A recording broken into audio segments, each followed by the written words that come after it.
It's the best kept secret in ballroom history.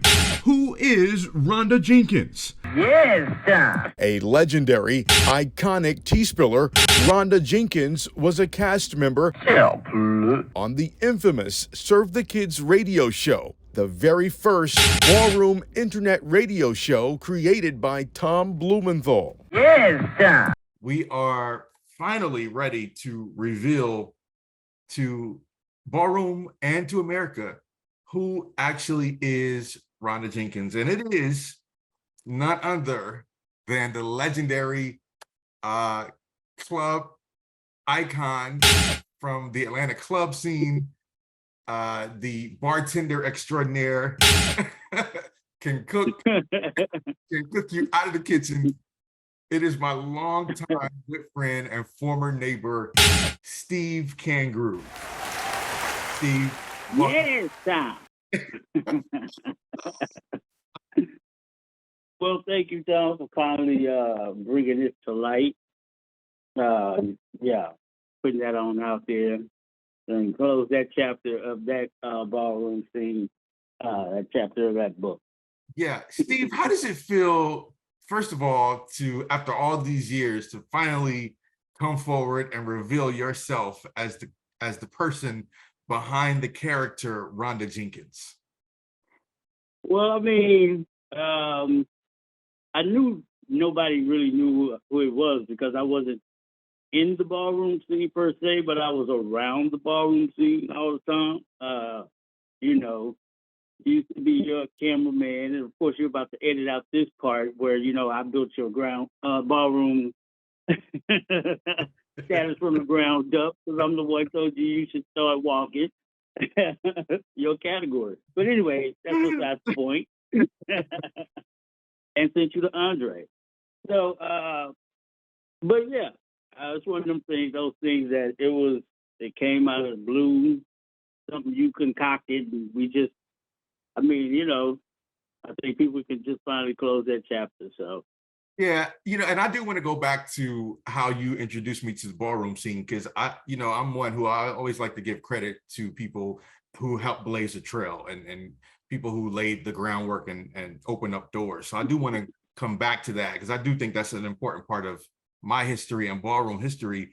But when I came to you back in 2000 and whatever it was, 08 or 09, when we started the show, Serve the Kids Radio, again, the first ballroom radio show, did you have any idea? I mean, first of all, I don't think you wanted to do it right away. It took some convincing, if I remember correctly. But pretty much, yeah. Yeah, go ahead. Well, I mean, you came up with the idea of that. I was like, huh? What? I was, you ain't, nobody really liked you like that. So I just said, fine, I'll help you out. Just kidding. But I was like, oh, it might be fun. And, I knew people from the ballroom scene, but I wasn't in the ballroom scene except for my brief stint in Kavak. But yeah, I always was kind of like just in the background, so I figured nobody would know it was me anyways. And the tea poured itself all the time. I didn't know these folks' business. I knew the Atlanta people, but all those other cities. I mean, we stayed with tea, piping hot. So all the time, yes. It as it came. Well, but did you ever think that it would be the success it became to be? I mean, because our show, along with you, Miss Aviance, and then later in the life of the show, we had Hanif as a guest co-host, and Kiddo, also out of New York, was a guest co-host. Oh yeah. Did you ever think, like, at that time, what we were doing was history making, and it would become so iconic and be in the fabric of ballroom the way it was and is? Well, no, not at all. To be honest with you, I mean, it was something you wanted to do. You had a good idea. It was something that people didn't know they needed at the time, and you added a little something with it. And I was like, okay, this could be fun. I got some free time. I mean, and it just kind of blew up out the gate. And yeah, the next thing you know, it's a thing. It was a thing for a while, and it had a good run. So, Yeah. And you know, I as you do, said, it's the first. yeah, right. The first, absolutely. And I do want to point out, I came up with the idea for the radio show, but the idea for the character Rhonda Jenkins was actually conceptualized by Ron, at the time, Ron Ifisu, now Ron Lanvin. I had reached out. I was just trying to get some ideas from, people all across the scene. Like, what do I do? How do I make the show successful? Because I didn't want the show to be just me talking. I felt like I needed a cast.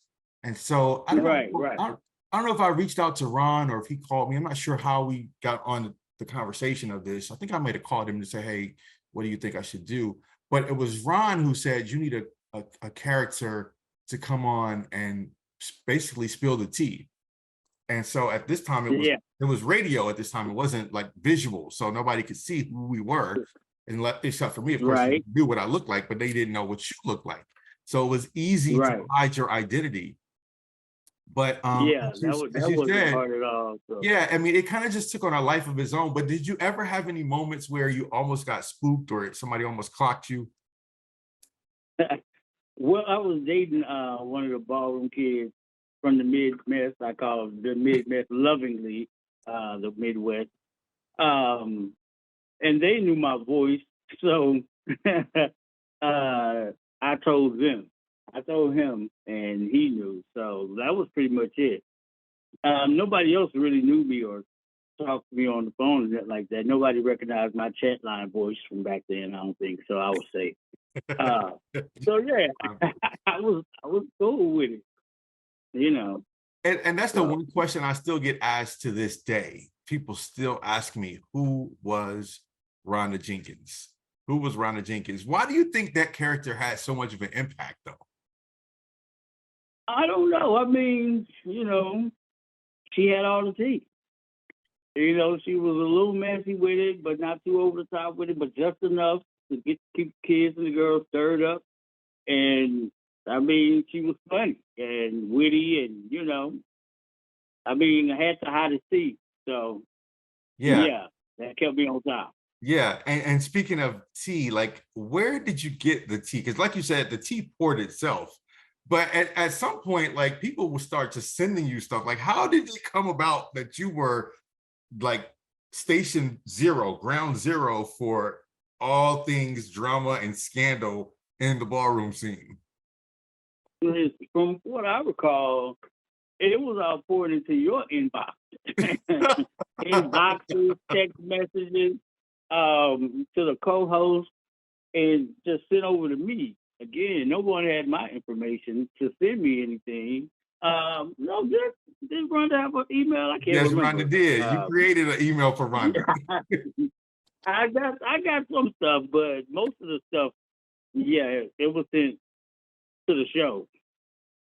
Yeah, it's amazing how, So they used to read us for spilling the tea, but it was really their friends spilling the tea on them. right, You know what I'm saying? And we were yeah, just the right. They messenger. don't be. Don't blame me, honey. Blame your girlfriends who's spilling the tea. It's crazy though. It was a really fun time. I mean, the show it was groundbreaking. It really was. I mean, we really did. I say this all the time because people act like they don't remember or they, don't believe me. But we laid the groundwork for these new girls today who are doing all this Bigo and all this other podcast stuff. We were the first to do it. Yeah, and I mean, we was winging it, and it just kind of started connecting and flowing, and the kinks got worked out.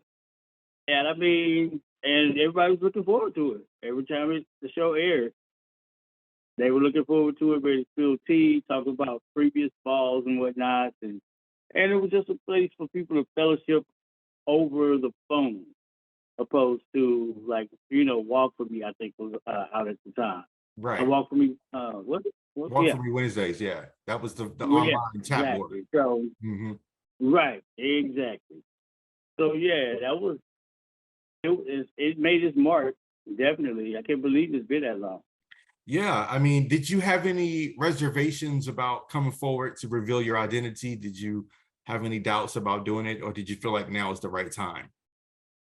No, not at all. I mean, if anybody still feels some type of way about something Rhonda said 20 years ago, they got bigger issues than with me. Like they seek help about that. And yeah, I hope they don't let that hurt go. But no, I didn't have any reservations about it. When you mentioned, I was like, well, sure, that's you know, let's go ahead and reveal Rhonda. And a lot of folks probably saying, oh, who is this? You know, if you know me, you know me. Then depending on when you know me, how you know me. Well, So, I'm sure they know and you may you. not know me at all. If you're a club kid from Atlanta from the early 2000s, then you definitely know Steve Can Groove. I mean, well, Steve, you're what, early 50s, so you're up there. So the girls know who you are. Nice, nice try, Tom. We're the same age, so and we look the same age. Actually, I think I got you by a few. So take that how Uh, you want. well, well, we are definitely not the same age. I can assure you that. Allegedly. But you yeah, know, I moved to Atlanta in '97 and hit the ground running. So right. yeah. One year after me, because I got here in '96, right after the Olympics wrapped up, and right after the Eric Rudolph tried to blow us all up at Centennial Olympic Park. And then you remember when Right. Eric Rudolph blew up the Other Side nightclub, the gay club in Midtown? Oh yeah. Remember that on Piedmont? Oh yeah. I remember because their Wednesday night was a hot night, Yes, but it was. they didn't do it that night. It was it was a lesbian bar. Right, I think it was like it wasn't a Wednesday night when the gays went. So, right. Yeah. but still, yeah. Yeah. Now you mentioned something at the beginning of the interview, Steve. You talked about how you brought me into the ballroom scene. And I don't know if people know, I think I've mentioned this before, but it was you who took me to my very first ball at Trax nightclub, the legendary Trax nightclub on Lucky Street. Used to be on Lucky Street. He legendary. Yeah. Yeah, it's now. I was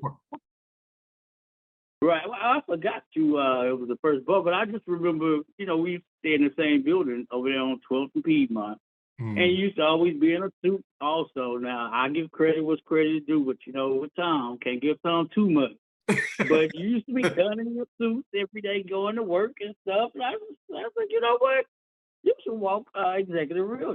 You was like, Steve, what's that? So, I broke it down. So you should talk to Andre. I'm telling you, you would do well. You was like, you think so? I think you molded over a little bit. Next thing I know, boom, you was out there. So I was like, yes, Yeah, I did that. So you did. You really did. And you took me to my first ball. And then the next ball I went to after I talked to Andre about becoming a Mizrahi, the very next ball I went to was the G&B ball, which was also at Trax. And I walked that ball. Oh, okay. Yeah, I walked that ball for the first time, and I actually won the category that first time walking at the G&B ball at Trax. And this was years and And I remember. And I remember you talking about coming up with a name. You was like, I'm gonna go with Blumenthal, something Jewish.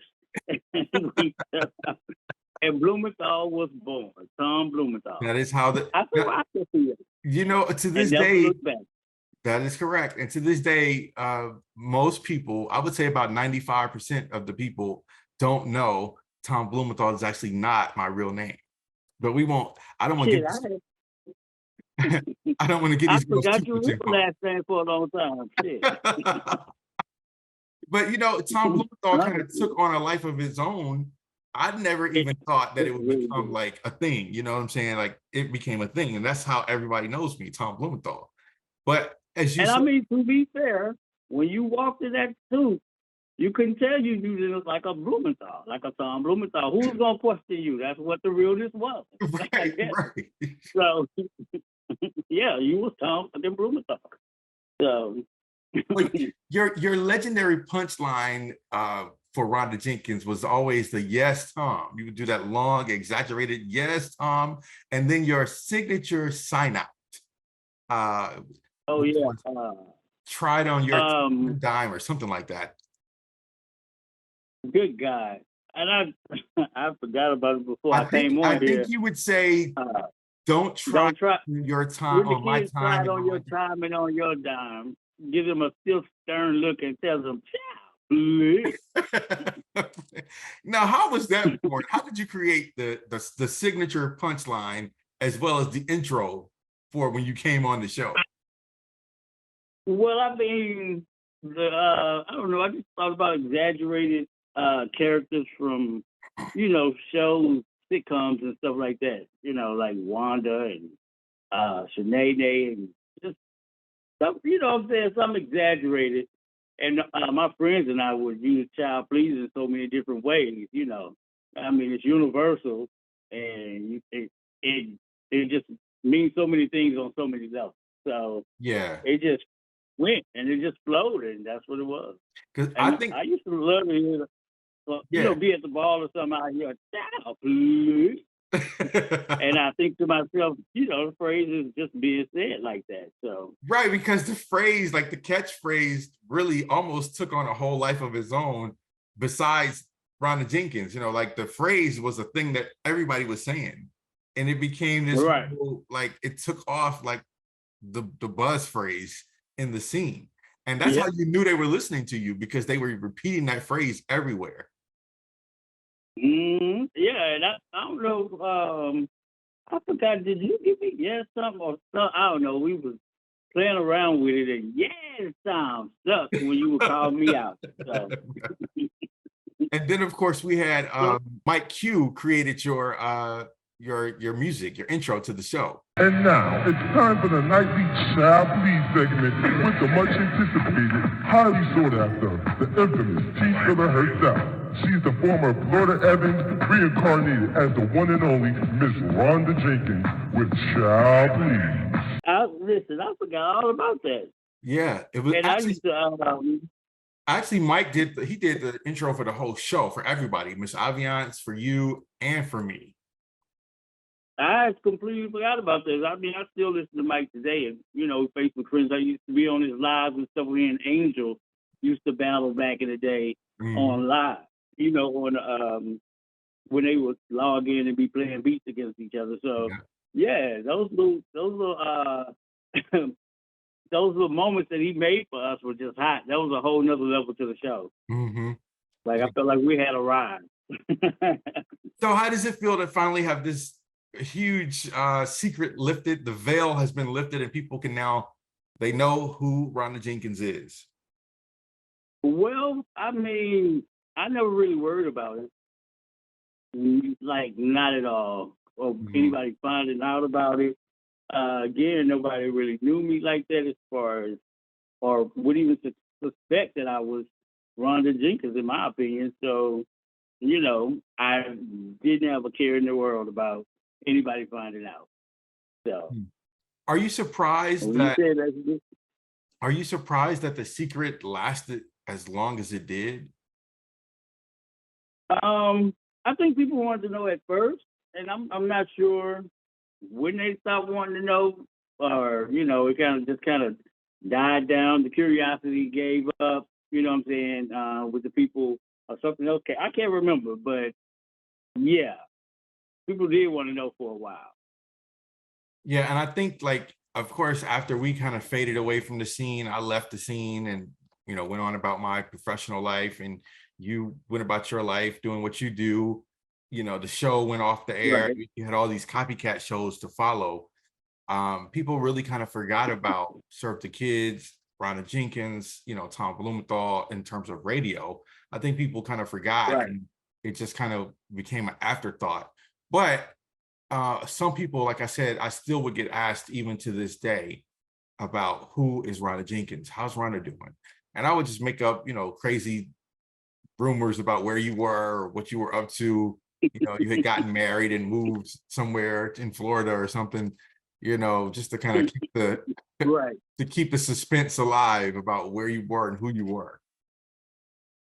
Yeah, and I mean, I knew you weren't gonna spill the beans, so yeah, I knew my namesake was gonna be okay. Rhonda was gonna be fine. She didn't have to look over her shoulder or nothing like that, and still roam the streets of Atlanta amongst the children every club night, because we were clubbing 8 days a week back then. So amongst the kids every night, and they had no clue. They had who no it clue was, that the so, person that was yeah, next to them in the club was the one who was reading them on the radio. exactly. And back there listening to the beats at 708 and all of that. So Yeah. yeah, I used to smile and laugh to myself about that. So. Mm. Now that we've gotten the secret out, I have to ask you, you still are on the scene, maybe not as much as before, but you're around. You've seen kind of where ballroom has gone in terms of being on TV and television shows and, all these like mainstream stuff that's happening right now. What do you think about that? And did you ever think ballroom would grow to be kind of the mainstream medium culture attention grabber that it is right now? Well, no, I can't say that I did. I mean, I knew it was big, in the arenas that it was in. And again, like I said, I was a Cavalli briefly, but I still followed the balls. Hell, I was even traveling to them, what even participating, but just going because I enjoy it and followed them. And, I used to be a cameraman for a while. And so I love how it grew. I followed the Vogers and Runway. I followed all of it. It was just a lot of fun. The energy was great. Like, I really enjoyed it just being a spectator.